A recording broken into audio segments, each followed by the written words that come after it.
So long story short, the power's out in my part of my city that I live in, so I just went to see The Legend of Tarzan because of that, and my power's still not on. So this is what the review is going to look like. Let's do this.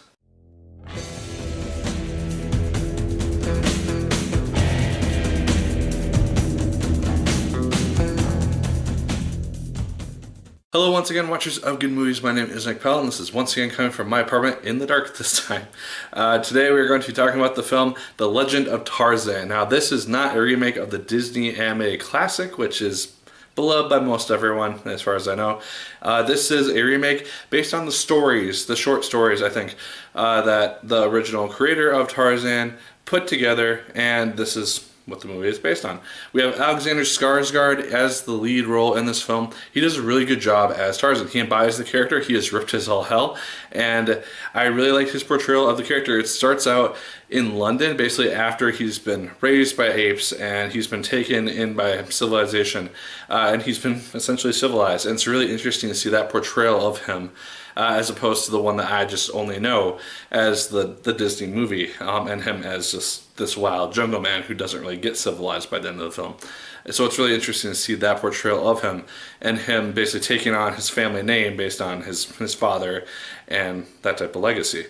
That's one thing that I kind of wish we would have seen a little bit more, though, because the film does use flashbacks to kind of fill in a lot of Tarzan's backstory, but I feel like they could have done a lot more. Maybe even put in like the first fourth at least of the film, just devoted to his backstory and showing kind of how he was raised by the apes, but then also just the way that he ended up just being taken in by civilization eventually, how he learned English, how he took on his father's name, how he learned who his father even was, stuff like that. That would have been really interesting for me to see, and I was just disappointed that it wasn't in the movie a lot more than it was. Margot Robbie is also in this film as Jane, and she doesn't really do a whole lot. She gets captured a lot, and she deals with Christoph Waltz for the majority of this film. And I thought that she was fine. I liked her backstory as just, she was basically raised in the jungle by her father, who was teaching English in this native village, and that's how she met up with Tarzan eventually.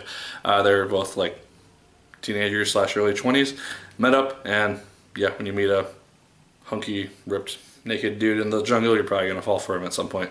But that's another thing that I kind of wish we could have seen more in the flashbacks, that their relationship formed, because just in the majority of the scenes which have them together, I just didn't really care that much, because I just didn't see a lot of the chemistry. They worked together well when they were on screen, but I just didn't really have a good sense of the backstory or kind of how the relationship formed or the history behind it. That would have helped to fill in a lot of the gaps, I think. Christoph Waltz is also kind of underused in this film. He's a fantastic actor, but when he is just playing the standard kind of typical villain who doesn't really do a whole lot, it's kind of disappointing, and he doesn't really make a huge impact in this film. He has some cool lines. He has this really kind of general villainy flair that he is generally doing these days, but I just felt like it was very standard in regards to villainy. It was very one-dimensional, didn't really have an ulterior motive which we could kind of side with or see the other side of and maybe understand that. It's just very one-dimensional to me. As far as this movie is easily when Tarzan is being Tarzan, when he's swinging around on vines, when he is just doing all the stuff that we want to see him do. He's running along trees, he is fighting apes.